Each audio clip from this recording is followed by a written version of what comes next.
Doctor Mohammad ইউনূসের সাথে অনেক রাজনৈতিক নেতারা একমত হতে পারছে না, কারণ তিনি চাচ্ছেন দুর্নীতির সকল দরজা বন্ধ করতে, আর অন্যান্য রাজনৈতিক নেতারা চাচ্ছে না আগে নির্বাচন দেন, তা না হলে পদত্যাগ করেন। কারণ ওই ঘুষের বটবৃক্ষ চালু থাক, ওটা যদি চালু থাকে তাহলে আমরা আবার ফেলে ফুপে আমরা আমাদের টাকা দিয়ে আবার হাওয়া ভবন বানাতে পারবো, আমরা টাকা দিয়ে আবার সুইস ব্যাংকে অ্যাকাউন্ট করতে পারবো। এইটার জন্যই তারা সংস্কার মানতে চায় না। যদি বাংলাদেশ থেকে অন্যায়, অবিচার, দুর্নীতি, সুদ, ঘুষ এর সমূলে মূলোৎপাটন করতে চান, তাহলে প্রত্যেকটি অন্ততপক্ষে 100-র ভিতরে 90 জন মুসলমানকে জিহাদের কাতারে শামিল হতে হবে। এছাড়া দ্বিতীয় আর কোনো উপায় নাই। খেয়াল করুন, ডক্টর মোহাম্মদ ইউনূসের উপরে চাপ এসেছে, এমন অবস্থা, এমন বেগতিক করে ফেলেছে তারা, এই সেনাপ্রধান আর বিরোধী দলীয় নেতৃবৃন্দ যারা ছিলেন তারা এমন একটা অবস্থার মধ্যে ফেলে দিয়েছে তাকে যেন সে পদত্যাগ করতে বাধ্য হয়। প্রিয় বাংলাদেশবাসী, প্রিয় জাতি, লক্ষ্য করুন, যদিও অবস্থা এই হয়, কোন রকমের সুন্দর পরিবেশ তৈরি করে একটি সুষ্ঠু এবং নিরপেক্ষ নির্বাচন দিয়ে দেশের ভাগ্য পরিবর্তন করার চেষ্টা সাধনে বাধা দিয়ে যদি মাঝপথে তাকে যদি আপনারা পদত্যাগ করতে বাধ্য করেন, তাহলে আমার এই ক্ষুদ্র ব্রেনে যেটা ধরা পড়ে, আমাবস্যার রাত আবার এমন ভাবে আসবে যার সবে সাদিকার কোনোদিন হবে না। الذي خلق 7 سماوات طباقا ما ترى في خلق الرحمن من تفاوت فارجع البصر هل ترى من فطور। আল্লাহু আকবার। আল্লাহ রাব্বুল আলামিন বলেন, তিনি স্তরে স্তরে সাজিয়েছেন 7টি আসমান। সুবহানাল্লাহ। কে সাজিয়েছেন? মহান আল্লাহ তাআলার সৃষ্টিকর্মে কোনো প্রকারের অসঙ্গতি, আল্লাহর সৃষ্টির ভিতরে কোনো ত্রুটি, কোনো রকমের অসামঞ্জস্যতা তোমরা খুঁজে পাবে না। চ্যালেঞ্জ করছেন কে? আল্লাহ। আল্লাহ রাব্বুল আলামিন বলছেন, চোখ দিয়ে তাকাও, আল্লাহর সৃষ্টি পৃথিবীতে যা আছে তার সবগুলোর দিকে তুমি নজর করো, তাকিয়ে দেখো। সুম্মারজিল বাসরা কাররাতাইনি ইয়ানকালিব ইলাইকাল বাসরু খাসিআন ওয়া হুয়া হাসিব। তুমি তোমার দৃষ্টি দিয়ে তাকিয়ে দেখো, আল্লাহ সৃষ্টির ভিতরে মানুষ বানিয়েছেন, নারী বানিয়েছেন, পুরুষ বানিয়েছেন, সৃষ্টি করেছেন গোটা বিশ্বজগৎ। আল্লাহ তাআলার এই সৃষ্টির বিশালতার মধ্যে তোমার দৃষ্টি নিক্ষেপ করো, তাকিয়ে দেখো, অসঙ্গতি খুঁজে পাবে না, অসামঞ্জস্যতা খুঁজে পাবে না, অপ্রয়োজনীয়তা খুঁজে পাবে না, ত্রুটি খুঁজে পাবে না। তুমি আবার তাকাও, তোমার দৃষ্টি ক্লান্ত হয়ে যাবে, পরিশ্রান্ত হয়ে যাবে, দুর্বল হয়ে তোমার দৃষ্টি তোমার দিকে আবার ফিরে আসবে। প্রমাণ হবে আল্লাহর সৃষ্টির ভিতরে কোনো ভুল নাই, বৈষম্য নাই। আল্লাহর সৃষ্টির ভিতরে আছে পূর্ণতা, আল্লাহর সৃষ্টির ভিতরে আছে বৈচিত্র্যময়।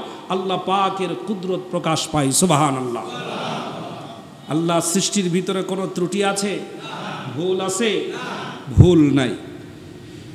একজন আল্লাহর ওলি আল্লাহর সৃষ্টির ভিতরে যে ভুল নাই, এটা আল্লাহ পাক বলেছেন, অসঙ্গতি নাই, আল্লাহ পাক বলেছেন অসামঞ্জস্যতা নাই, আল্লাহ পাক বলেছেন এই কথাটা তার মনের ভিতরে হচ্ছে। এমন সময় একটি বটগাছের নিচে বসে কিছু সময় তিনি জিরানোর চেষ্টা করছে, বিশ্রাম করছেন। আগে কি এত গাড়ি ঘোড়া বেশি ছিল? পায়ে হাঁটা, নৌকা পথ, ঘোড়ার গাড়ি, গরুর গাড়ি ইত্যাদি বেশি ছিল। তো ক্লান্ত হয়ে বটগাছের নিচেই শুয়ে শুয়ে বটগাছের দিকে তাকিয়ে চিন্তা করছে, এত বড় বিশাল বড় বটগাছ, আর এই এত বড় বটগাছের ফল একদম ছোট্ট একটু একটু ফল। আল্লাহ পাক বলছেন যে আমার সৃষ্টির ভিতরে কোনো অসামঞ্জস্যতা নাই, আমার সৃষ্টির ভিতরে অসঙ্গতি নাই, ত্রুটি নাই, ভুল নাই। তিনি এই আয়াতে কারিমা তেলাওয়াত করছেন আর বলছেন, আল্লাহ আপনার সৃষ্টির ভিতরে কোনো ভুল নাই, এ কথা সত্য, বিশ্বাস করি। আর যদি ভুল থাকেও ধরার কায়দা আমাদের নাই। সুবহানাল্লাহ বলে, এটি তার চিন্তা। আল্লাহ তোমার সৃষ্টির ভিতরে ভুল নাই, এটা বিশ্বাস করি, কোনো সন্দেহ নাই, কিন্তু যদি থাকে তাহলে এটা ধরার কায়দাও আমাদের নাই। কিন্তু আমার কাছে একটা জিনিস অসামঞ্জস্যপূর্ণ মনে হচ্ছে, সেটা হলো এই, তাল গাছ যেমন বড়, নারকেলটা তেমন বড়, কাঁঠাল গাছ যেমন বড়, ফলটাও তেমন বড়, আম গাছ যেমন বড়, ফলটাও যেমন বড়। বিভিন্ন গাছ আছে যে গাছগুলো বড়, ফলগুলোও বড়। এত বড় বিশাল বটগাছ যদি বড় হয় তাহলে 33 বিঘা জমির উপরে একটা বটগাছ আছে বাংলাদেশের ঝিনাইদহের ভিতরে। বটগাছ যদি বড় হয় তাহলে অনেক বড় হয়। তো এত বড় বিশাল বটগাছের এই ছোট্ট ছোট্ট ফল, গাছ কত বিশাল আর ফল একেবারে ছোট্ট। এইটা আমার কাছে একটু বেমানান বলে মনে হয়। এটা কোরআনও না, হাদিসও না, একজন আল্লাহর ওলির কথা। এটা আমার কাছে একটু বেমানান মনে হয়। এই চিন্তা ভাবনা করতে করতে উনি তন্দ্রাচ্ছন্ন হয়ে পড়েছেন। বটগাছের নিচে ঠান্ডা বাতাসে একটু ঘুম ভাব এসে গেছে। এমন সময় যখন একটু হাওয়া এসে গাছটাকে আন্দোলিত করে দিল, শাখা প্রশাখাগুলো নড়ে উঠল, দুলতে লাগলো। এই দুলার পরিপ্রেক্ষিতে বটগাছ থেকে একটা অর্ধ পেকে যাওয়া ফল, আধা পাকা আধা কাঁচা, ফলটা শক্ত হবে না নরম হবে? শক্ত হবে। অর্ধ পাকা ফল, বটের ফল, গাছ থেকে বিচ্যুত হয়ে এসে এই ফলটা ওই আল্লাহর ওলির নাকের উপরে এসে পড়ছে সজোরে। যখন নাকের উপরে পড়ছে, নাকটা খুব স্পর্শকাতর জায়গা। নাক যদি আপনি একজনের চেপে ধরেন দেখবেন অজান্তেই চোখ দিয়ে পানি বের হয়ে গেছে। খুব স্পর্শকাতর জায়গা। নাকের উপরে যখন পড়ছে ফলটা সহ্য করতে পারে নাই। হঠাৎ তখন তার মনে হলো, আল্লাহ আপনি যা সৃষ্টি করেছেন সেটাই সঠিক। কারণ বটগাছ হলো ছায়াদার গাছ, এ গাছের ফল কেউ খায় না, কিন্তু ছায়া ভোগ করে সবাই। ঠান্ডা শীতল জায়গায় বসে আরাম নেয় সকলে। আমার বুদ্ধি মতো যদি তাল গাছের মতো এই বটের ফল বড় হতো, নারকেল গাছের মতো বটের ফল বড় হতো, কাঁঠাল গাছের মতো এই বট গাছের ফল যদি বড় হতো, যেই পজিশন নিয়ে বটের ফল আমার নাকের উপরে পড়ছে, তাহলে আমার নাকও যেত, মাথাও গুঁড়ো গুঁড়ো হয়ে যেত। আল্লাহু আকবার বলেন। বৈচিত্র্যময় পৃথিবী কে বানিয়েছেন? সুবহানাল্লাহ পড়েন। এজন্য আল্লাহ পাক স্মরণ করিয়েছেন, فَبِأَيِّ آلَاءِ رَبِّكُمَا تُكَذِّبَانِ। এমন কোন নিয়ামত আছে, এমন কোন সৃষ্টি আছে যেটা তুমি অস্বীকার করতে পারো, যেটা আল্লাহ করে নাই? অস্বীকার করার কোনো সুযোগ আছে? সাহস আছে? নাই। প্রিয় ভাইরা, পৃথিবী বৈচিত্র্যময়। আল্লাহ তাআলা প্রতিটি সৃষ্টি একে অন্যের পরিপূরক হিসেবে সুন্দর করে সাজিয়ে দিয়েছেন। সুবহানাল্লাহ পড়ে। পুরুষের প্রয়োজনে যেমন আল্লাহ তাআলা নারী সৃষ্টি করেছেন, ঠিক তেমনি ভাবে নারীর প্রয়োজনে আল্লাহ তাআলা পুরুষ সৃষ্টি করেছেন। একজন আরেকজনের দরকার আছে না নাই? এই প্রয়োজনীয়তা যদি না থাকতো তাহলে আমরা এই পৃথিবীতে পর্যন্ত আসতাম না। আসতে পারতাম না। সম্মানিত ভাইরা, এটা বৈষম্য নয়, এটা আল্লাহ তাআলার সৃষ্টির বৈচিত্র্য। সুবহানাল্লাহ পড়েন। নারীর সৌন্দর্য একরকম, পুরুষের সৌন্দর্য ভিন্ন রকম। এটা কি বৈষম্য নাকি বৈচিত্র্য? বৈচিত্র্য। লক্ষ্য করুন, ধনী গরিব, চাষি কামার, জেলে তাঁতি কে বানিয়েছেন? এগুলো বৈষম্য নাকি বৈচিত্র্য? যদি এই বৈচিত্র্য না থাকতো, একজন ধনী লোক কামলা খুঁজে পেত না পৃথিবী জুড়ে, বাগান চাষ করার জন্য লোক পেত না, আপনার বাড়ির টয়লেটের ট্যাঙ্কি পূর্ণ হয়ে গেছে, পরিষ্কার করার জন্য লোক পাওয়া যেত না, ঈদের পর পুরো শহর আবর্জনায় ভরে গেছে, এটা পরিষ্কার করার জন্য লোক পাওয়া যেত না। এটা বৈষম্য নয়, এটা বৈচিত্র্য। সুবহানাল্লাহ পড়েন। ফর্সা কালো লম্বা বেটে আল্লাহ পাক সৃষ্টি করেছেন বৈচিত্র্যময় করে। সুবহানাল্লাহ। কালো মানুষ সৌন্দর্য আছে না নাই? বেটে মানুষ সৌন্দর্য আছে না নাই? আছে। পুরুষের সৌন্দর্য একরকম, নারীর সৌন্দর্য আর এক রকম, বাচ্চার সৌন্দর্য একরকম, বৃদ্ধ মানুষের সৌন্দর্য বাড়ির জন্য বরকতময় আর এক রকম। সুবহানাল্লাহ পড়েন। এগুলো বৈষম্য নয়, এগুলো পৃথিবীর বৈচিত্র্য। এই বৈচিত্র্যময় করে আল্লাহ পাক পৃথিবী সৃষ্টি করেছেন। সুবহানাল্লাহ পড়েন। লক্ষ্য করেন, বিবাহ করার সময় মহরনা দেয় কারা? ছেলেরা। পৃথিবী জুড়ে কোনো ধর্মে অথবা কোনো জাতির ভিতরে এমন ঘটনা ঘটেছে কি যে বিবাহের সময় মহরনা দেয় মেয়েরা? হ্যাঁ, মহরনা দেয় কারা? আপনারা বিবাহের সময় মহরনা দিয়েছেন না দেন নাই? আর নারীরা তো কোনোদিন মহরনা দেয় না। এটা কি বৈষম্য নাকি বৈচিত্র্য? সুবহানাল্লাহ পড়বেন না? আল্লাহ পাক যে আইন করেছেন সেটা বৈষম্য নয়, এটা কি বৈচিত্র্য। সুবহানাল্লাহ পড়েন। পৃথিবীর কোন জায়গায়, কোন ধর্মে, কোন পুরুষ গোষ্ঠী এই দাবি তুলতে পারবেই না আগামীতে বিবাহের জন্য আমরা কোনো মহরনা দেব না। মহরনা দিতে হবে কাদেরকে? মেয়েদেরকে। এ দাবি করতে পারবেন? লজ্জায় মাথা হেট হয়ে যাবে। এ দাবি করতেই পারবেন না, কারণ এটা আপনার ফিতরাতের মধ্যে আল্লাহ দেন নাই। সুবহানাল্লাহ পড়েন। কন্যার অধিকার একরকম, পুত্র সন্তানের অধিকার একরকম, স্বামীর অধিকার একরকম, স্ত্রীর অধিকার আর এক রকম, বাবা মার অধিকার একরকম, শ্বশুর শাশুড়ির অধিকার একরকম, আত্মীয় স্বজনের অধিকার একরকম, প্রতিবেশীর হক আবার ভিন্ন রকম। কখনো কখনো কোনো জায়গায় ক্ষেত্র বিশেষ আল্লাহ পাক নারীকে মর্যাদা দিয়েছেন বেশি। সুবহানাল্লাহ। কোন কোন জায়গায় ক্ষেত্র বিশেষ আল্লাহ পাক পুরুষকে মর্যাদা দিয়েছেন বেশি। সুবহানাল্লাহ পড়েন।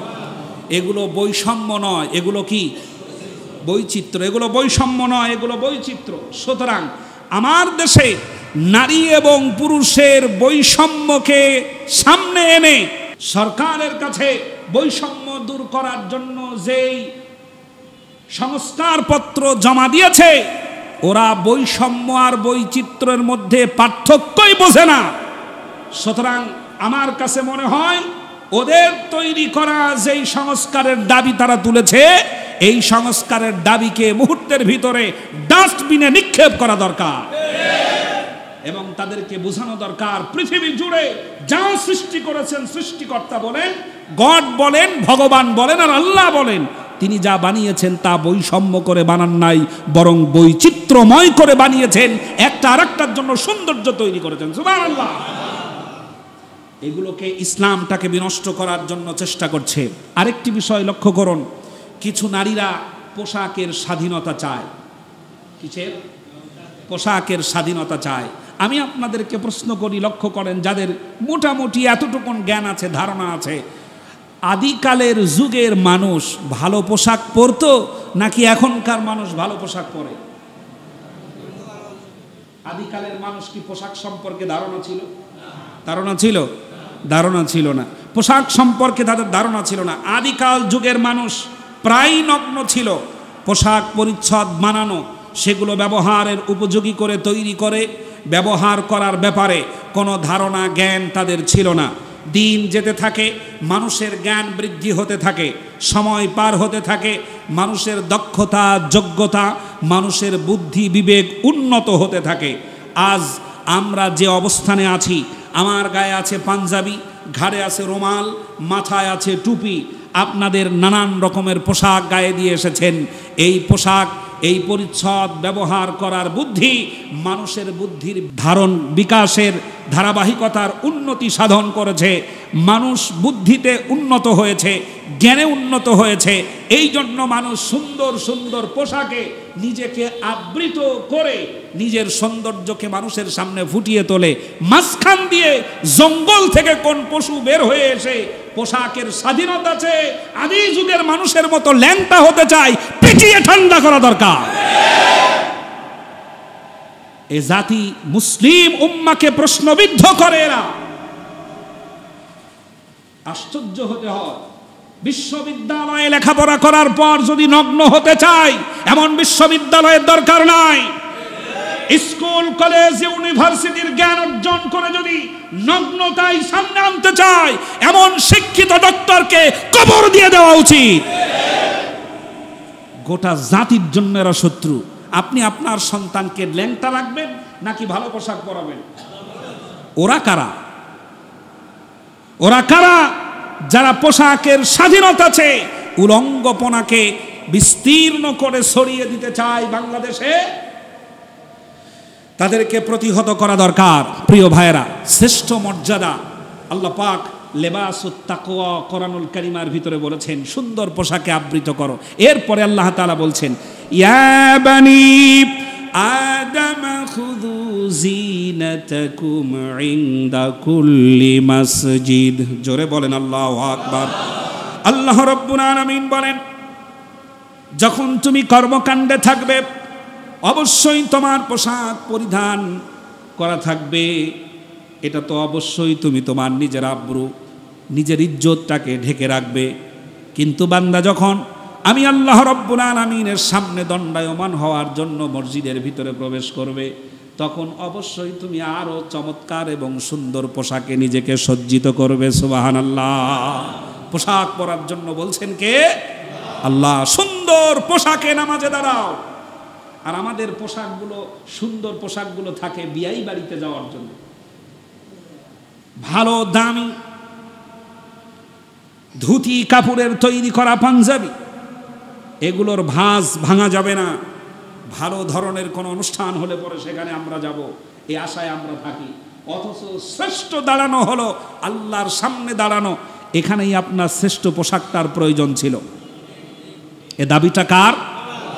না পড়লে আপনার নামাজ হবে না, না পড়লে গুনাহ হবে, বিষয়টি এমন নয়। আল্লাহ চান যা তুমি যখন আমার সামনে দাঁড়াবে নিজের শ্রেষ্ঠ পোশাক পরে সুসজ্জিত হয়ে আমার সামনে দাঁড়াবে।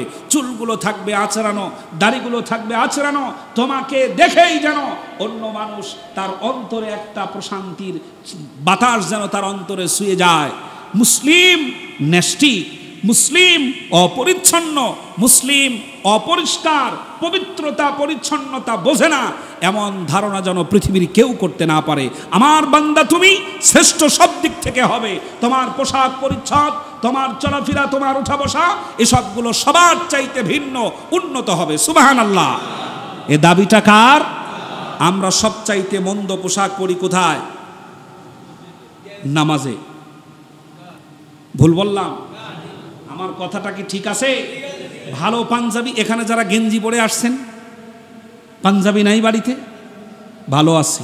শার্ট যেটা সবচাইতে ভালো, ওই শার্টটা আপনি ভাঁজ করে রেখে আসছেন।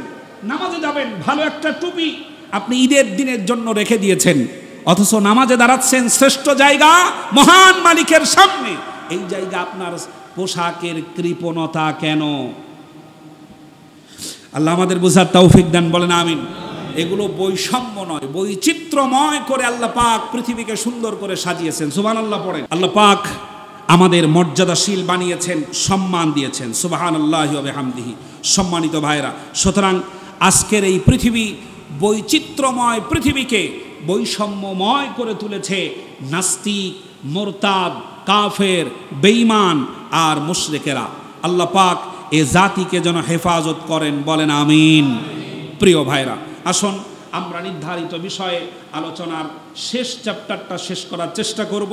আল্লাহ পাক যদি তৌফিক দান করেন, আল্লাহ তাআলা যেন আমাকে বলবার মতো মেধা, বিচক্ষণতা, দূরদর্শিতা দান করেন। তার আগে বলছি, আলোচনা শুনবার সময় অবশ্যই একটা ধারণা আপনার থাকতে হবে, এটা আল্লাহর ঘর। এই মুহূর্তে আমরা কোনো দল, গোষ্ঠী, জাতির গোলামি করি না। এই মুহূর্তে একমাত্র গোলাম কার? বলতে হবে, একমাত্র গোলাম কার? এ কথা স্বীকৃতি দিতে আপনাদের কষ্ট হচ্ছে? লজ্জা হয়? শরম লাগে? তাহলে বুক ভরে বলেন তো, আপনারা কার গোলাম? আমরা কার গোলাম? আল্লাহর গোলাম। আল্লাহ যত বড়, এ গোলামের মর্যাদা তত বড়। সুবহানাল্লাহ। আল্লাহর গোলামের মর্যাদা কম না বেশি? অনেক বেশি, অনেক বেশি, অনেক বেশি। আমার ভাইরা, আসুন তেলাওয়াত করি। আউযু বিল্লাহি মিনাশ শাইতানির রাজিম। বিসমিল্লাহির রহমানির রহিম। ইয়া আইয়ুহাল্লাযীনা আমানু হাল আদুল্লুকুম আলা তিজারাতিন তুনজিকুম মিন আযাবিন আলীম তুমিনুনা বিল্লাহি ওয়া রাসূলিহি ওয়া তুজাহিদুনা ফি সাবিলিল্লাহি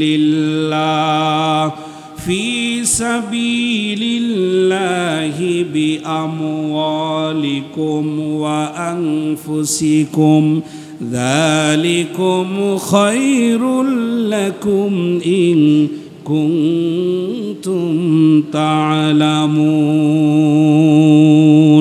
আল্লাহু আকবার। আল্লাহ রাব্বুল আলামিন বলছেন, হে ঈমানদারগণ, ঈমান আনয়নকারীগণ, আমি কি তোমাদেরকে এমন একটি ব্যবসার সন্ধান দেব যা তোমাদের কঠিন আযাব থেকে মুক্ত করে দেবে। সুবহানাল্লাহ।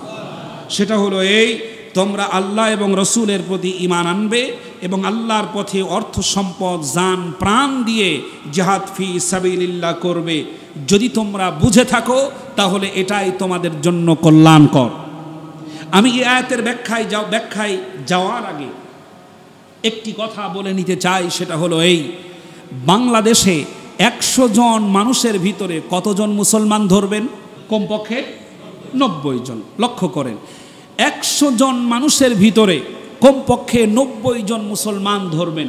যদি 90 জন মুসলমান হয় তাহলে বিরাট সংখ্যা মুসলমান বাংলাদেশে বসবাস করে। কথা ঠিক? এই মুসলিমদের কাছে ইসলামিক আইন, ইসলামিক নিয়ম, ইসলামিক রাষ্ট্রবিধান, এইটাকে আমরা এই 90 জন মুসলমানের সামনে, এই বিরাট সংখ্যক মুসলমানের সামনে যথাযথভাবে উপস্থাপন করতে পারি নাই। যদি উপস্থাপন করতে পারতাম তাহলে আল্লাহর আইনের কথা শুনলে পরে কারোর গা জ্বলতো না, আল্লাহর আইনের কথা শুনলে পরে কারোর রাগ হতো না, আল্লাহর আইনের কথা শুনলে পরে কোনো মানুষের মাথা ব্যথা করতো না, কোনো মানুষ বলতো না এটা রাজনীতি। এই ব্যর্থতা বাংলাদেশের সকল আলেম ওলামা, পীর বুজুর্গ আর মুরব্বীদের মাথার উপরে চাপবে। কোরআন জানার পরেও আল্লাহর পক্ষ থেকে সমাজ পরিচালনার একটা বিধান আছে, আল্লাহর পক্ষ থেকে পরিবার পরিচালনার একটা বিধান আছে, আল্লাহর পক্ষ থেকে গোটা রাষ্ট্র পরিচালনার একটা বিধান আছে, আল্লাহর পক্ষ থেকে পররাষ্ট্র নীতি আছে, আল্লাহর পক্ষ থেকে গোলটেবিল বৈঠক নীতি আছে, আল্লাহর পক্ষ থেকে শুরা সদস্য আছে, আল্লাহর পক্ষ থেকে মন্ত্রী পরিষদ আছে, আল্লাহর পক্ষ থেকে আর্মির কথা বলা আছে, আল্লাহর পক্ষ থেকে সেনাবাহিনীর কাতারবন্দি হওয়ার কথা স্পষ্ট উল্লেখ আছে। এত কিছু থাকার পরেও গোটা জাতির সামনে আজ কোরআনের আইনের কথা বলা মানেই হলো জামাত শিবির রাজাকার ছাড়া আর কিছু নয়। আল্লাহর আইনটাকে ভালোভাবে অ্যাকসেপ্ট করতে পারছে না, এই ব্যর্থতা দিবেন কার উপরে? তাদের উপরে এই ব্যর্থতা আসবে যারা কোরআন বোঝে, তাদের উপরে। ঠিক কি না? আমরা কোরআনটাকে যথাযথভাবে মানুষের সামনে উপস্থাপন করতে পারি নাই। লক্ষ্য করুন, রাগ না হয়ে খেয়াল করুন, ইতিহাস পড়ালেখা করে, ঘাঁটাঘাঁটি করে, পরিশ্রম করে তারপরে আমি খুতবা দেই। আমি আম সুলতে সুলতে, কলা খাইতে খাইতে এসে আমি খুতবা দেই না। লক্ষ্য করুন, বাংলাদেশ তথা এশিয়া উপমহাদেশের ভিতরে সবচাইতে সাধারণ মানুষের কাছাকাছি গিয়ে ইসলামের কথা বলতে পেরেছে তাবলীগ জামাত। একথা আপনাকে মানতে হবে। সাধারণ মানুষের সবচাইতে কাছাকাছি গিয়ে দ্বীনের দাওয়াতি কাজ করতে পেরেছে যারা, তারা হলো তাবলীগ জামাত। ডোর টু ডোর বিভিন্ন জায়গায় গিয়ে কালিমার দাওয়াত দিয়েছে। সম্মানিত ভাইরা, তাবলীগ জামাতের যতগুলি আলেম আছে, এই তাবলীগ জামাতের কার্যক্রম যখন ভারতে দুর্বার গতিতে চলছে, সে সময় ভারতের ষষ্ঠ প্রধানমন্ত্রী ছিল রাজীব গান্ধী। কে ছিলেন? রাজীব গান্ধী। সেই সময় এই তাবলীগ জামাতের কার্যক্রমের উপরে রয়ের একটা ইনভেস্টিগেশন চলে দীর্ঘ 8 মাস। 8 মাস তাদের পিছনে লেগে থেকে তাদের উপরে গবেষণা চালিয়ে তাদের উপরে নজরদারি করে রাজীব গান্ধীকে রিপোর্ট করলো সেটা হলো এদেরকে নিয়ে আমাদের কোনো টেনশন নাই, এদেরকে নিয়ে আমাদের কোনো চিন্তা ভাবনা নাই, কারণ ওনারা যে কথা বলে তা সবই মাটির নিচে আর আকাশের উপরে। কথা শুনতেছেন? মাটির নিচে আর আকাশের উপরে, জমিনের মাঝখানের কোনো বক্তব্য আমরা তাদের কাছ থেকে শুনি নাই। সুতরাং সার্টিফিকেট দিল, তাবলীগ জামাতের কার্যক্রম নিয়ে আমাদের কোনো মাথা ব্যথা নাই। এটার প্রমাণ আমরা দেখলাম বাংলাদেশের একজন মুরব্বী, তিনি বললেন শেখ হাসিনা 100 বছরও যদি ক্ষমতায় থাকে আমাদের কোনো অসুবিধা নাই। সম্মানিত ভাইরা, তাবলীগ জামাতের যত বড় বড় আলেম আছে, গোটা জাতিকে যদি বুঝাতে পারত যে এটা প্রতিষ্ঠা করতে পারি আর না পারি, এটা সত্য জেনে রাখো, তোমার পরিবারের জন্য আল্লাহ প্রদত্ত আইন আছে, সমাজের জন্য আল্লাহ প্রদত্ত আইন আছে, রাষ্ট্র পরিচালনার জন্য আল্লাহ প্রদত্ত আইন আছে, এইটা প্রতিষ্ঠা করার জন্য জিহাদ ফি সাবিলিল্লাহ আছে, এটা তোমার মাথার মধ্যে রেখো।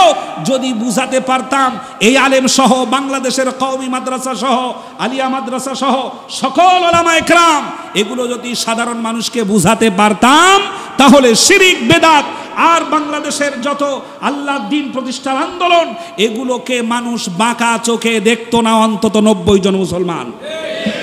বাঁকা চোখে দেখার সবচাইতে বড় ব্যর্থতা আমাদের, আমরা এটাকে সঠিকভাবে উপস্থাপন করতে পারি নাই।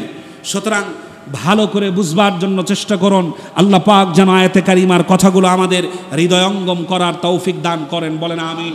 আমি কাউকে আঘাত করতে চাইনি, বুঝাতে চাইছি এই ব্যর্থতা আমাদের, এই ব্যর্থতা আমাদের। আমরা পরকালের কথা যতটা বলতে পেরেছি, সমাজে আল্লাহর দ্বীন প্রতিষ্ঠার কথা ততটা বলতে পারি নাই। মাজলুম আমার চোখের সামনে কেঁদে চোখের পানি দিয়ে বুক ভাসিয়ে দেয়, আমরা পরকাল নিয়ে চিন্তায় থাকি, এটা মুসলমানের কালচার নয়। সম্মানিত ভাইরা, লক্ষ্য করুন আল্লাহ রাব্বুল আলামিন যে বলছেন এমন একটি পথ, যেই পথের কথার মূল শব্দ হলো জিহাদ ফি সাবিলিল্লাহ, তুজাহিদুনা ফি সাবিলিল্লাহ বিআমওয়ালিকুম ওয়া আনফুসিকুম যালিকুম খায়রুল লাকুম ইন কুনতুম তা'লামুন। বোধগম্যতা যদি তোমাদের থাকে, যদি তোমাদের বুদ্ধি থাকে, যদি তোমাদের আকল থাকে, তোমরা এটা বুঝবে এই জিহাদ ফি সাবিলিল্লাহ তোমাদের সফলতার চূড়ান্ত জায়গায় পৌঁছে দিবে। সুবহানাল্লাহ। সম্মানিত ভাইরা, জিহাদ সম্পর্কে আমাদের ধারণা খারাপ। এই জিহাদ সম্পর্কে আমাদের খারাপ ধারণার পিছনেও আমরা দায়ী। আমরা এটা নিয়ে আলোচনাই করি না। আপনি এই উত্তর গাজীর চটের প্রত্যেকটি মসজিদে ইনভেস্টিগেশন চালান, প্রত্যেকটি মসজিদের খোঁজ খবর নিয়ে দেখেন, জিহাদ ফি সাবিলিল্লাহর আলোচনা এমন মসজিদ আছে জীবনেও হয় না। যত ইমাম আছে তারা কি এই আয়াতগুলোর ব্যাখ্যা জানে না এটা মনে হয়? তারা এ সম্পর্কে পড়ালেখা করে না এটা মনে হয়? বড় বড় মুফতি মুহাদ্দিস আল্লাহর এই আয়াতের ব্যাখ্যা জানে না এটা মনে হয়? না, তারা সম্যক জ্ঞানের অধিকারী হওয়ার পরে শুধুমাত্র ইমামতি টিকিয়ে রাখার জন্য আল্লাহর বিধানের এই বিশাল বড় ফরজ ইবাদতের বিষয় সম্পূর্ণরূপে গোপন করে চলে যায়। তাহলে এই ব্যর্থতা কার? আলেম ওলামা। সবচাইতে বড় ব্যর্থতা কার? আলেম ওলামার। আল্লাহর জমিনে রাষ্ট্র পরিচালনা হবে আল্লাহর আইন আর নবীর সুন্নাহ দিয়ে, এটা যদি বুঝাতে পারতাম তাহলে মুসলিম হওয়ার পরে অন্তত ও এইটাকে রাজনীতি বলতো না, ও এটা বলতো না এটা দরকার, এটা প্রয়োজন, প্রতিষ্ঠা করতে পারি আর না পারি। লক্ষ্য করুন, জিহাদ সম্পর্কে কিছু ধারণা নেওয়ার চেষ্টা করি আমরা। আল জিহাদ ফি সাবিলিল্লাহ, আপনারা কি অ্যালার্ট আছেন? সম্মানিত ভাইরা, আল জিহাদ ফি সাবিলিল্লাহ গুরুত্বপূর্ণ বিষয়। আল জিহাদ ফি সাবিলিল্লাহ এটি একটি আরবি শব্দ যার অর্থ হচ্ছে এই, যে কোনো উদ্দেশ্যকে সফলতার শীর্ষে পৌঁছে দেওয়ার জন্য যেই প্রাণান্তকর প্রচেষ্টা চালানো হয় ওই চেষ্টাটার আরবি নাম হলো জিহাদ। আমার সাথে এটা ক্লাসের মতো করে পড়েন, ওই প্রচেষ্টার আরবি নাম কি? জিহাদ। জিহাদ ফি সাবিলিল্লাহর অর্থ হচ্ছে ন্যায় প্রতিষ্ঠার জন্য, ইনসাফ আদল প্রতিষ্ঠার জন্য, মাজলুম জাতিকে জালিমের হাত থেকে মুক্ত করার জন্য প্রাণপণ চেষ্টা করা। ততদূর পর্যন্ত চেষ্টা করা, যতদূর পর্যন্ত শরীরের রক্তবিন্দু বেঁচে থাকে ততদূর পর্যন্ত চেষ্টা করা, যতদূর পর্যন্ত চোখের পাতা নড়ে এতদূর পর্যন্ত চেষ্টা করার নাম হলো জিহাদ ফি সাবিলিল্লাহ। জিহাদ মানে চেষ্টা করা, জিহাদ মানে সংগ্রাম করা, জিহাদ মানে জীবনের শেষ মুহূর্ত পর্যন্ত আল্লাহর দ্বীন কায়েমের আন্দোলনে চেষ্টা করে যাওয়া, মজলুম জনতার মুক্তির জন্য চেষ্টা করে যাওয়া, এটা হলো জিহাদ ফি সাবিলিল্লাহ। যুদ্ধ আর জিহাদ এক জিনিস নয়। যুদ্ধ একটা আলাদা বিষয় আর জিহাদ আলাদা বিষয়। যুদ্ধের ব্যাপারে আল্লাহ রাব্বুল আলামিন কোরআনুল কারীমের ভিতরে বলেছেন, ফাইল্লাম তাফআলু ফাযানু বিহারবিম মিনাল্লাহি ওয়া রাসূলি। যুদ্ধকে কোরআনের ভাষায় বলা হয়েছে হারব, হা র বা। যারা আরবি পারেন হা, ওই যে আলিফ বা তা সা জিম, তারপরে কি হা, বলেন হা র বা। এই তিনটা অক্ষর দিয়ে হয় হারবুন। হারবুন মানে যুদ্ধ, হারবুন মানে কি যুদ্ধ। আর জিহাদ হলো সংগ্রাম করা, চেষ্টা করা, সাধনা করা। লক্ষ্য করুন, আমি বলেছি যুদ্ধ আর জিহাদ এক জিনিস নয়। এই যুদ্ধ অধিকাংশ ক্ষেত্রে অন্যায়ভাবে করা হয়। পৃথিবী জুড়ে যত যুদ্ধ সংগঠিত হয়েছে বেশিরভাগ যুদ্ধই হয়েছে নিজেদের প্রভুত্ব প্রতিষ্ঠা করার জন্য, নিজেদের শক্তি খাটানোর জন্য, প্রদর্শন করার জন্য, নিজেদেরকে বড় করে বিশ্বের বুকে দেখানোর জন্য, ভূমি দখল করার জন্য, দেশ দখল করার জন্য। লক্ষ্য করুন, ইতিহাসের পাতা থেকে বলছি, প্রথম বিশ্বযুদ্ধের ইতিহাস পড়ুন। যুদ্ধ হয়েছিল মজলুম মানবতার জন্য নাকি নিজেদের প্রভুত্ব প্রতিষ্ঠা করার জন্য? দ্বিতীয় বিশ্বযুদ্ধের ইতিহাস পড়ুন। আমেরিকা যে যুদ্ধগুলো করেছে সেই যুদ্ধের কারণগুলো খতিয়ে দেখার চেষ্টা করেন। যুদ্ধ আর জিহাদ এক জিনিস নয়, এটা আপনি বুঝতে পারবেন। ইসরায়েল ফিলিস্তিনবাসীর উপরে যে যুদ্ধ করেছে এই যুদ্ধের কারণগুলো খতিয়ে দেখেন। যুদ্ধ আর জিহাদ এক জিনিস নয়। ব্রিটিশদেরকে বিতাড়িত করার জন্য যে যুদ্ধ হয়েছে সেই ইতিহাস আপনি পড়েন। পাকিস্তানিদেরকে বিতাড়িত করার জন্য আমাদের দেশে যে যুদ্ধ হয়েছে সেটা জিহাদ নাকি যুদ্ধ? কথা বুঝেন নাই? জিহাদ আর যুদ্ধ আলাদা, জিহাদ আর যুদ্ধ আলাদা। আমি পরিষ্কার করে দিচ্ছি, বাংলাদেশ থেকে পাকিস্তানিদেরকে বিতাড়িত করার জন্য যে যুদ্ধ হয়েছে এটা কি জিহাদ ফি সাবিলিল্লাহ ছিল না যুদ্ধ ছিল? যুদ্ধ ছিল। ভূখণ্ড আলাদা করার জন্য যুদ্ধ ছিল, কথা ঠিক? ভূখণ্ড আলাদা করার জন্য যুদ্ধ, নিজেদের কর্তৃত্ব বজায় রাখার জন্য যুদ্ধ, নিজেদের প্রভুত্ব প্রতিষ্ঠা করার জন্য যুদ্ধ। এই কারণেই অধিকাংশ ক্ষেত্রে এমন কারণেই যুদ্ধ হয়ে থাকে। লক্ষ্য করেন, হিটলার একজন অমুসলিম 60 লক্ষ ইহুদি হত্যা করেছিল নিজের প্রভুত্ব আর নিজের কর্তৃত্ব টিকিয়ে রাখার জন্য। অশোক কালিঙ্গা ব্যাটল 1 লক্ষ মানুষকে হত্যা করেছে। মুসলিনি ইতালি 4 লক্ষ মানুষ হত্যা করেছে। মাও সেতুং 14 থেকে 20 মিলিয়ন মানুষ হত্যা করেছে। জোসেফ স্ট্যালিন 20 মিলিয়ন মানুষ হত্যা করেছে। আমেরিকার প্রেসিডেন্ট, সাবেক প্রেসিডেন্ট জর্জ বুশ 1.5 মিলিয়ন মানুষ হত্যা করেছে। বলুন, আমেরিকা যে 1.5 মিলিয়ন মানুষ হত্যা করেছে এটা কি জিহাদ ফি সাবিলিল্লাহ নাকি যুদ্ধ? নিজের কর্তৃত্ব আর নিজের প্রভুত্ব বিশ্ববাসীর উপরে স্থায়ী করার জন্য ছিল এটা যুদ্ধ। যারা অস্ট্রেলিয়া আবিষ্কার করার পর নিজেদের ক্ষমতা টিকিয়ে রাখতে 20 মিলিয়ন মানুষ হত্যা করেছিল। আমেরিকা তৈরি করে ক্ষমতা ধরে রাখতে উত্তর আমেরিকার 20 মিলিয়ন এবং দক্ষিণ আমেরিকার 50 মিলিয়ন রেড ইন্ডিয়ানদেরকে হত্যা করেছিল নিজেদের প্রভুত্ব টিকিয়ে রাখার জন্য। মায়ানমারে মুসলিমদেরকে হত্যা করা হয়েছে, ফিলিস্তিনে মুসলিমদেরকে হত্যা করা হয়েছে, কাশ্মীরে মুসলিমদেরকে হত্যা করা হয়েছে, সোমালিয়ায় মুসলিমদেরকে হত্যা করা হয়েছে। এইভাবে করে গোটা দেশেই যুদ্ধ করা হয়েছে নিজেদের ক্ষমতা টিকানোর জন্য। সম্মানিত ভাইরা, বাংলাদেশের হত্যাকাণ্ড একটু লক্ষ্য করেন। পিলখানায় সেনা অফিসারদেরকে হত্যা করা হয়েছে, এটা যুদ্ধ ছিল না জিহাদ ফি সাবিলিল্লাহ? এটা যুদ্ধ ছিল। পিলখানায় সেনা অফিসারদেরকে হত্যা করা হয়েছে। শাপলা চত্বরে হাজার আলেমদেরকে হত্যা করা হয়েছে। জুলাইয়ের গণ অভ্যুত্থানে ছাত্র ছাত্রী শিশু সহ সাধারণ মানুষদেরকে হত্যা করা হয়েছে। আয়না ঘরে নিয়ে গিয়ে নির্যাতন করা হয়েছে, গুম করা হয়েছে। ক্রস ফায়ারের নামে বিচার বহির্ভূত হত্যাকাণ্ড চালিয়েছে। দেশের শীর্ষস্থানীয় আলেম ওলামাদেরকে জেলখানার ভিতরে ঢোকানো হয়েছে। ইসলামী আন্দোলনের মহান ব্যক্তিদেরকে যুদ্ধ অপরাধীর নাম করে অন্যায়ভাবে ফাঁসির কাষ্ঠে ঝুলিয়ে তাদেরকে হত্যা করা হয়েছে। বিশ্বনন্দিত মুফাসসিরে কোরআন আল্লামা দেলোয়ার হোসেন সাঈদী রহিমাহুল্লাহ রহমাতুল্লাহি আলাইহিকে চিকিৎসার নামে চক্র করে হত্যা করা হয়েছে। হাজার হাজার মামলা থানার টেবিলে জমা আছে।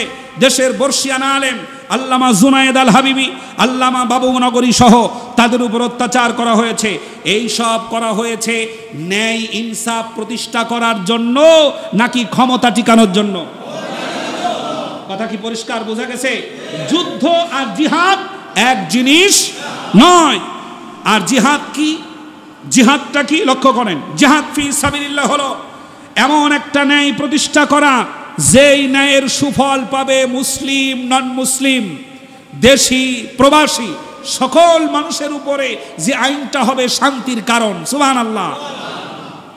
ন্যায় প্রতিষ্ঠার জন্য হবে জিহাদ ফি সাবিলিল্লাহ। ইনসাফ আদল প্রতিষ্ঠার জন্য সুদ ঘুষের শেষ শেকড়টুকুনো মূলোৎপাটন করার জন্য হলো জিহাদ ফি সাবিলিল্লাহ। সমস্ত জুলুমের আইন, কর্তৃত্বের আইন, প্রভুত্বের আইন যা আছে সবগুলোকে ভেঙে চুরে চুরমার করে সকল মানুষের শান্তির জন্য যে ইনসাফ আর আদল, ন্যায় ইনসাফ প্রতিষ্ঠা করার জন্য যে সংগ্রাম করা হয় সেটার নাম হলো জিহাদ ফি সাবিলিল্লাহ। এই জিহাদ ফি সাবিলিল্লাহর কথা বলতে গেলে যারা যুদ্ধ করে এসেছে আজীবন ক্ষমতা টিকানোর জন্য, তারাই সর্বপ্রথম বলে এরা হলো জামাত শিবির, এরা হলো রাজাকার, এরা হলো দেশের শত্রু ইত্যাদি ইত্যাদি ভাষায় তাদেরকে আঘাত করার চেষ্টা করে। অথচ প্রকারান্তরে তারা নিজেরাই ক্ষমতা টিকানোর জন্য নিকৃষ্টতম নানান রকমের জাতির উপরে যুদ্ধ পরিচালনা করেছে তারা। জিহাদ ফি সাবিলিল্লাহ আর যুদ্ধ এক জিনিস নয়। আপনি কেন জিহাদ ফি সাবিলিল্লাহটাকে সহ্য করতে পারেন না? কেন আপনার কাছে এটা খারাপ মনে হয়? অথচ এটা নামাজের মতো ফরজ একটি ইবাদত। যখন প্রয়োজন হবে তখন প্রত্যেককেই জিহাদের কাতারে শামিল হতে হবে। রাজি আছেন তো ইনশাআল্লাহ? এবার যুদ্ধ আর জিহাদ বোঝা গেছে। জিহাদ ফি সাবিলিল্লাহর প্রয়োজন হলে অন্তত পক্ষে কেউ না গেলেও আমি যাব, এমন নিয়াত যার আছে হাত উঁচু করে বলেন আল্লাহু আকবার। আল্লাহ যেন কবুল করেন, বলেন আমিন। লক্ষ্য করুন, আমরা চাই কোরআনকে পার্লামেন্টে পৌঁছে দিতে। কোরআনুল কারীম শুধু ঘরে থাকবে, কোরআনুল কারীম শুধু মসজিদের তাকের মধ্যে থাকবে, এটা নয়। কোরআনের আইন চলে যাবে কোথায়? পার্লামেন্টে। আমরা চাই দেশ শাসিত হবে আল্লাহর আইন নবীর সুন্নাহ দিয়ে। আমরা চাই কোনো জালেম জাতির উপরে ক্ষমতা খাটাবে না। আমরা চাই মাজলুমের চোখে আর পানি ঝরবে না।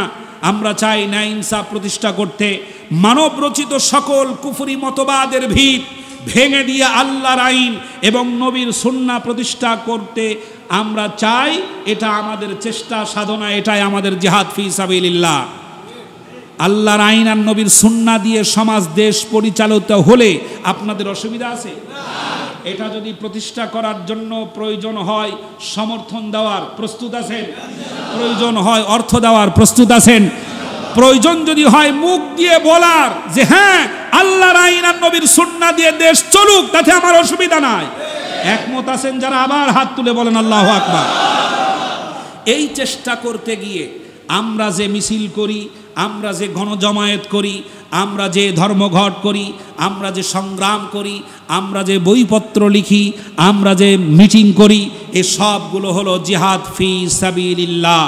এই জিহাদ ফি সাবিলিল্লাহ করতে গিয়ে যদি কেউ আমাদেরকে বাধা দেয়, তার প্রতিহত করা হলো জিহাদের চূড়ান্ত রূপ। আমরা আগেই তাকে আঘাত করতে যাবে না। মুসলিম কখনো কাফেরকে আগেই আঘাত করতে যাবে না। এই দিন প্রতিষ্ঠার জন্য, ন্যায় ইনসাফ প্রতিষ্ঠার জন্য যদি কেউ বাধা দেয়, তাহলে সেটা প্রতিহত করার নাম হলো, প্রতিহত করাটা হলো জিহাদের চূড়ান্ত রূপ। আল্লাহ পাক যেন জিহাদটাকে আমাদের বোঝার তৌফিক দান করেন, বলেন আমিন। যেমন থানায় ঘুষ চলে নাকি চলে না? এটা কি ন্যায় না অন্যায়? এই অন্যায়টা যদি দূর হয় তাহলে থানা সবার জন্য কল্যাণকর হবে কিনা? অফিসে ঘুষ চলে নাকি চলে না? চাকরির ইন্টারভিউ, চাকরির আপনার ভাইবা বোর্ডে ঘুষ চলে নাকি চলে না? শিক্ষক নিয়োগের ক্ষেত্রে ঘুষ চলে নাকি চলে না? সেনাবাহিনী নিয়োগের ক্ষেত্রে ঘুষ চলে নাকি চলে না? শিক্ষক, সেনাবাহিনী, পুলিশ, প্রত্যেকটি সেক্টরে যত ঘুষের কারবার আছে সবগুলো যদি তুলে দিতে চান, অবশ্যই আপনাকে জিহাদ ফি সাবিলিল্লাহ অংশগ্রহণ করা লাগবে। আর এটাকে যদি আপনি অপছন্দ করেন, তাহলে আপনি সেই দিককার একজন যিনি চান যে না ঘুষের আইন চালু থাক। এই জন্য ডক্টর মোহাম্মদ ইউনূসের সাথে অনেক রাজনৈতিক নেতারা একমত হতে পারছে না, কারণ তিনি চাচ্ছেন দুর্নীতির সকল দরজা বন্ধ করতে, আর অন্যান্য রাজনৈতিক নেতারা চাচ্ছে না আগে নির্বাচন দেন, তা না হলে পদত্যাগ করেন। কারণ ওই ঘুষের বটবৃক্ষ চালু থাক, ওটা যদি চালু থাকে তাহলে আমরা আবার ফেলে ফুপে আমরা আমাদের টাকা দিয়ে আবার হাওয়া ভবন বানাতে পারবো, আমরা টাকা দিয়ে আবার সুইস ব্যাংকে অ্যাকাউন্ট করতে পারবো। এইটার জন্যই তারা সংস্কার মানতে চায় না। যদি বাংলাদেশ থেকে অন্যায়, অবিচার, দুর্নীতি, সুদ, ঘুষ এর সমূলে মূলোৎপাটন করতে চান, তাহলে প্রত্যেকটি অন্ততপক্ষে 100-র ভিতরে 90 জন মুসলমানকে জিহাদের কাতারে শামিল হতে হবে। এছাড়া দ্বিতীয় আর কোনো উপায় নাই। খেয়াল করুন, ডক্টর মোহাম্মদ ইউনূসের উপরে চাপ এসেছে, এমন অবস্থা, এমন বেগতিক করে ফেলেছে তারা, এই সেনাপ্রধান আর বিরোধী দলীয় নেতৃবৃন্দ যারা ছিলেন তারা এমন একটা অবস্থার মধ্যে ফেলে দিয়েছে তাকে যেন সে পদত্যাগ করতে বাধ্য হয়। প্রিয় বাংলাদেশবাসী, প্রিয় জাতি, লক্ষ্য করুন, যদিও অবস্থা এই হয়, কোন রকমের সুন্দর পরিবেশ তৈরি করে একটি সুষ্ঠু এবং নিরপেক্ষ নির্বাচন দিয়ে দেশের ভাগ্য পরিবর্তন করার চেষ্টা সাধনে বাধা দিয়ে যদি মাঝপথে তাকে যদি আপনারা পদত্যাগ করতে বাধ্য করেন, তাহলে আমার এই ক্ষুদ্র ব্রেনে যেটা ধরা পড়ে, আমাবস্যার রাত আবার এমন ভাবে আসবে যার সবে সাদিকার কোনোদিন হবে না। এ কথা মাথায় থাকতে হবে। গাদ্দাফি কোথাকার প্রেসিডেন্ট ছিল? হ্যাঁ, এই গাদ্দাফিকে যখন শেষ করা হলো, ইতিহাস পড়েন, গাদ্দাফিকে যখন শেষ করে দেওয়া হলো তখন মানুষের দাবির কোনো শেষ থাকলো না। যতদিন বেঁচে ছিল বেচারি ক্ষমতায় ছিল, ততদিন টু শব্দ করার ক্ষমতা কারো ছিল না। কথা বললেই হত্যা, কথা বললেই গুম, কথা বললেই খুন, বিরোধিতা করলেই জেল, এমন একটা অবস্থা ছিল। যখন এটা থেকে মুক্ত হলো তখন ব্যঙ্গ কথা বলা শুরু করলো, কানাও চোখে দেখা শুরু করলো, খোঁড়া এও দৌড়ানো আরম্ভ করলো। কথা বুঝতেছেন তো? এগুলোও দৌড়ানো আরম্ভ করলো, মানে তাদের দাবির কোনো শেষ নাই। এই 16টা বছরের ভিতরে একটাও কথা বলার সাহস পায় নাই। এখন কথা বলার সাহস পেয়ে, এই গণতান্ত্রিক অধিকার পেয়ে পরিবেশটাকে বিনষ্ট করার চেষ্টা করছে শুধু তাদের উদ্দেশ্য হাসিল করার জন্য, অথচ এর আড়ালে গোটা জাতিকে চরম বিপদের মুখে ফেলে দিচ্ছে তারা। আগামীতে যদি আবার কোনো স্বৈরাচার আসে, সেই স্বৈরাচার চিন্তা ভাবনা করেই আসবে, গোটা মুসলিম জাতি শেষ হয়ে যাবে, তারপরেও ক্ষমতা ছাড়ার চেষ্টা করবে না। সুতরাং এই অন্ধকার থেকে জাতিকে বাঁচাতে হলে সঠিক পদক্ষেপ আমাদের গ্রহণ করতে হবে, আমাদের সংগ্রাম চালাতে হবে ন্যায় ইনসাফের জন্য। কিসের জন্য? ন্যায় ইনসাফের জন্য। সম্মানিত ভাইরা, এই ন্যায় ইনসাফ, এই সংগ্রাম, এই জিহাদ কেন হবে? আল্লাহ রাব্বুল আলামিন বলছেন, আল্লাযীনা আমানু ইউকাতিলুনা ফি সাবিলিল্লাহ। জোরে বলেন আল্লাহু আকবার।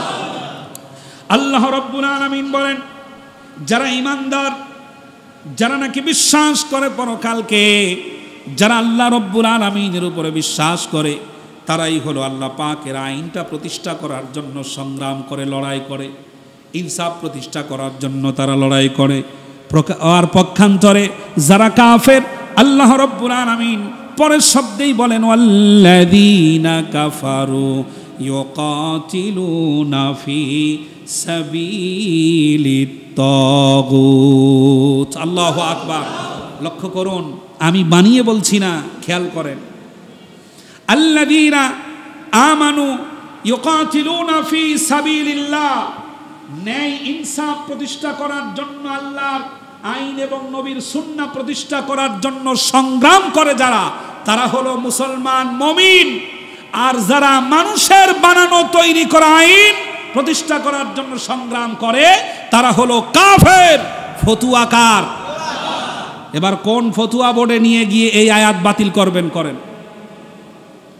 আমি আপনাকে স্পষ্ট ভাষায় দায়িত্বহীন চিত্তে বলছি, কোণঠাহীন ভাবে বলছি, আপনি যে হন, যদি মানুষের তৈরি করা সংবিধান ৭২ বলেন, ৭১ বলেন আর ২৪ বলেন, মানুষের তৈরি করা আইন যদি প্রতিষ্ঠা করার জন্য সংগ্রাম করেন, মুসলমানের খাতায় আপনার নাম থাকবে না।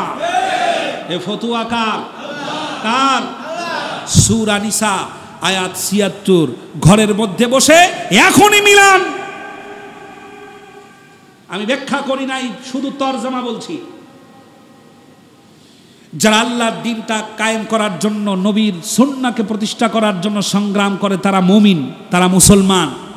আর যারা মানুষের তৈরি করা আইনকে প্রতিষ্ঠা করার জন্য সংগ্রাম করে তারা হলো কাফের। ফতুয়া কার? আল্লাহ। আল্লাহ রাব্বুল আলামিন বলেন, ওয়াল্লাযীনা কাফারু ইউকাতিলুনা ফি সাবিলিত তাগুত, মানুষের তৈরি করা আইন, মানুষের তৈরি করা সংবিধান প্রতিষ্ঠা করার জন্য যারা সংগ্রাম করে, চেষ্টা সাধনা করে, তারা হলো কাফের। তারা শুধু কাফের তা নয়, তারা গোটা মানবতার শত্রু, গোটা জাতির শত্রু এবং শয়তানের সব চাইতে কাছের বন্ধু আর সহযোগিতাকারী। কে বলছেন? আল্লাহ রাব্বুল আলামিন বলেন, তারা হলো জাতির শত্রু, তারা শয়তানের সহযোগিতাকারী। আল্লাহ পাক ওই ইমানদার বান্দাদেরকে লক্ষ্য করে আবার বলছেন, ফাকাতিলু আউলিয়া আশ-শাইতান ইন্না কাইদাশ শাইতানি কানা দাঈফা। আল্লাহু আকবার। আল্লাহ রাব্বুল আলামিন বলছেন, সুতরাং কাজেই সেই শয়তানের সহযোগী যারা, তাদের বিরুদ্ধে তোমরা সংগ্রাম করো, লড়াই করো, সংগ্রাম করো। তোমরা জিহাদ ফি সাবিলিল্লাহতে অংশগ্রহণ করো, তোমরা চেষ্টা সাধনা করো আল্লাহর আইন প্রতিষ্ঠা করার জন্য। আর এটা করতে গিয়ে যদি শয়তান তোমাদের সামনে বড় বড় চক্রান্ত দেখায়, তাহলে মনে রেখো, ফাকাতিলু আউলিয়া আশ-শাইতান, যত বড়ই চক্রান্ত দেখাক না কেন, ইন্না কাইদাশ শাইতানি কানা দাঈফা, শয়তানের চক্রান্ত অত্যন্ত দুর্বল। তোমরাই বিজয় হবে, আমি আল্লাহ তোমাদেরকে বিজয় দান করব। সুবহানাল্লাহ। সুতরাং আল্লাহর আইন প্রতিষ্ঠা হোক, এটা আপনারা চান? আল্লাহর আইন প্রতিষ্ঠার জন্য সংগ্রাম করতে রাজি আছেন তো ইনশাআল্লাহ? আল্লাহ পাক যেন আমাদেরকে কবুল করেন, আল্লাহ তাআলা যেন আমাদেরকে বুঝার তৌফিক দান করেন, বলেন আমিন। সম্মানিত ভাইরা, আল্লাহ রাব্বুল আলামিন কোরআনুল কারীমের ভিতরে প্রশ্ন করেছেন, وما لكم لا تقاتلون في سبيل الله والمستضعفين من الرجال والنساء والولدان الذين يقولون ربنا أخرجنا من هذه القرية الظالم أهلها واجعل لنا من لدنك وليا واجعل لنا من لدنك نصيرا। আল্লাহু আকবার। আল্লাহ রাব্বুল আলামিন প্রশ্ন করছেন, ওমা লাকুম, মানুষের তৈরি করা মতবাদকে মাথার উপরে চাপিয়ে দেওয়ার কারণে যেই মানুষগুলো অত্যাচারিত, নির্যাতিত, নিগৃহীত, নিপীড়িত, আয়না ঘরে আবদ্ধ থেকে যাদের চোখের পানি পড়েছে, পরিবারের মানুষেরা কেঁদেছে, শাপলা চত্বরে রক্তের বন্যা বয়ে গেছে, ওই মানুষগুলো আশ্রয় চাচ্ছে আল্লাহর কাছে এই বলে, রব্বানা আখরিজনা মিন হাদিহিল ক্বরিয়াতি যালিমি আহলুহা, হে রব, এই জালিম জনপদ থেকে আমাদেরকে রক্ষা করুন, আমাদেরকে বাঁচান, এমন সাহায্যকারী পাঠান যারা এই জালেমকে নিষ্পেষিত করে দেবে, শেষ করে দেবে, ধূলিসাৎ করে দেবে, এমন সাহায্যকারী আমাদের জন্য পাঠান। আল্লাহর কাছে যারা এই ধরনের ফরিয়াদ করেছে, আমালাকুম, কি হয়েছে তোমাদের, তাদের মুক্তির জন্য কেন তোমরা সংগ্রাম করো না? এ কথা কার? আল্লাহ। আমরা যদি সত্যি সত্যি বলছি এই ব্যর্থতা আমাদের, এই ব্যর্থতা আলেম ওলামা, বাংলাদেশের লক্ষ কোটি কোটি মসজিদের ইমামদের ব্যর্থতা, জিহাদ সংগ্রাম বুঝাতে ব্যর্থ হয়েছি আমরা। আমার কথা আপনার কাছে খারাপ লাগবে কেন? আপনার কাছে কি তা মনে হবে কেন? যদি বুঝাতে পারতাম আমরা জাতিকে, না এটা কোরআনের বিধান, এটা রসুলের বিধান, এটা আল্লাহর বিধান, এটা আমাদের করতে হবে, সুযোগ আসলে আমরা প্রস্তুত থাকব। আমরা যদি জাতিকে বুঝাতে পারতাম, আজ জিহাদের কথা শুনলে পরে আপনার কাছে এই কথা মনে হতো না আসলাম উদ্দিন জিহাদি শুধু রাজনীতির বক্তব্য করে, এ কথা আপনি বলতেই পারতেন না। সম্মানিত ভাইরা, সুতরাং আল্লাহর এই দিনটাকে প্রতিষ্ঠা করার জন্য, মাজলুম জনতার পাশে দাঁড়ানোর জন্য আল্লাহ প্রশ্ন করছেন, তোমাদের কি হয়েছে, কেন তোমরা সংগ্রাম করছো না? তাদের জন্য যারা বলছে আল্লাহ তুমি আমাদেরকে বাঁচাও। ফিলিস্তিন গাজাবাসী শেষ হয়ে গেল, মারতে মারতে শেষ অবস্থা করে ফেললো। এখন গাজার অবস্থা হলো এই, শিশুরা খাদ্য পাচ্ছে না, চিকিৎসা পাচ্ছে না, আহার পাচ্ছে না, ঔষধ পাচ্ছে না, থাকার জায়গা ঠিক মতো নাই। গোটা দেশের মানুষগুলো মাটির সাথে মিশে যাচ্ছে। সংগ্রাম করার স্পৃহা মুসলিম মিল্লাতের ভেতর থেকে একেবারে সম্পূর্ণরূপে বিনষ্ট হয়ে গেছে। বিশ্বাস করেন, আজও মুসলিম জাতি যদি হুঙ্কার দেয়, তাকবীরের আওয়াজ তোলে, যুদ্ধের ময়দানে শামিল হওয়ার জন্য যার যা আছে তাই নিয়ে যদি প্রস্তুত হয়ে যায়, তাহলে বিশ্ব নেতৃবৃন্দের ঘুম হারাম হয়ে যাবে। কিন্তু দুর্ভাগ্য, আমাদের দেশ নিয়ে কথা বলছি, দুর্ভাগ্য এদেশে 100-র মধ্যে 90 জন মুসলমান। এই 90 জন মুসলমানের কাছে আল্লাহর আইন পছন্দ হয় মাত্র 10 থেকে 15 জন মানুষের কাছে। বাকি সবার কাছে আল্লাহর আইন পছন্দ হয় না। ভাই যেমনে চলতেছে চলুক না, কথা ঠিক, যেমনে চলতেছে চলুক না, অসুবিধা কি? এই জন্যই তো আমাদের দেশের কিছু আলেম বলল, আপনি আমাদের মা।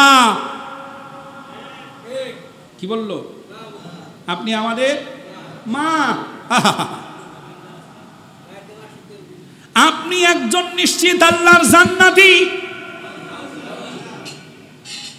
আপনি যদি 100,000 বছর থাকেন তাতে আমাদের কোনো অসুবিধা নাই। দায়ভার আলেমদের, গোটা আলেম সমাজকে দায়ী নিতে হবে। সম্মানিত ভাইরা, এই জন্য আমি বলছি, আপনি শুধুমাত্র উত্তর গাজীর চর আশেপাশের সকল মসজিদের উপরে আপনি গবেষণা করে দেখেন, আল্লাহর আইনের কথা মেহরাবে বসে বলতেই পারে না, শুধুমাত্র চাকরি যাওয়ার ভয়তে। তিনি জানে না এটা মনে হয়, পড়াশোনা করে না এটা মনে হয় না, সব জানে। তারপরেও বছরের ভিতরে অন্তত একটা বারের জন্য এই আলোচনাগুলো মেহরাব থেকে আসে না, মেহরাবে বলতে দেয় না, মেহরাবে বলে না। কমিটির লোকজন একদিকে দায়ী। আমি গত কয়েকদিন আগে আলিয়া মাদ্রাসায় একটা মিটিং হলো,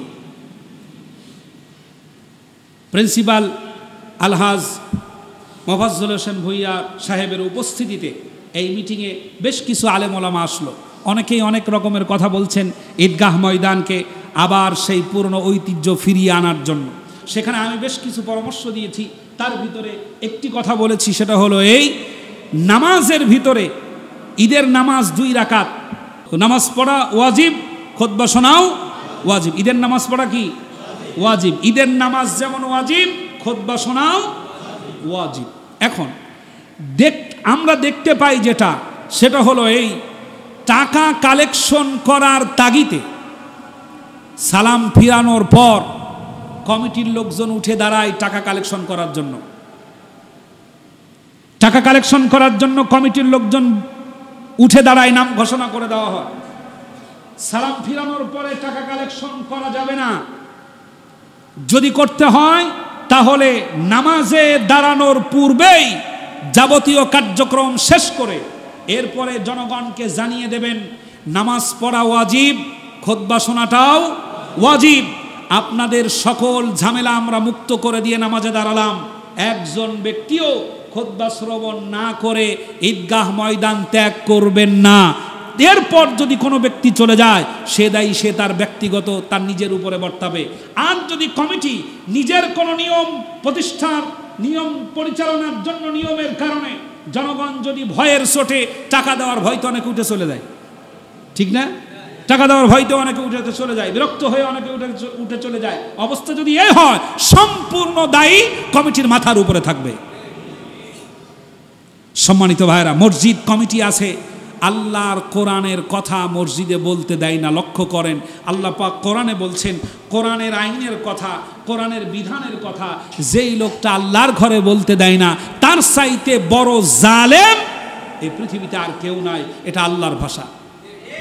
সুতরাং মসজিদগুলোতে থেকে যদি এই কথাগুলো আমরা ওলামায়ে কেরাম সাধারণ মানুষকে বুঝাতে পারতাম, জিহাদের কথা শুনলে মানুষ ভয় পেত না। আল্লাহর আইনের কথা শুনলে মানুষের কাছে রাজনীতি মনে হতো না। আপনি নাই তাতে কি? আপনি মনে করেন এই সংগ্রামের কেউ না।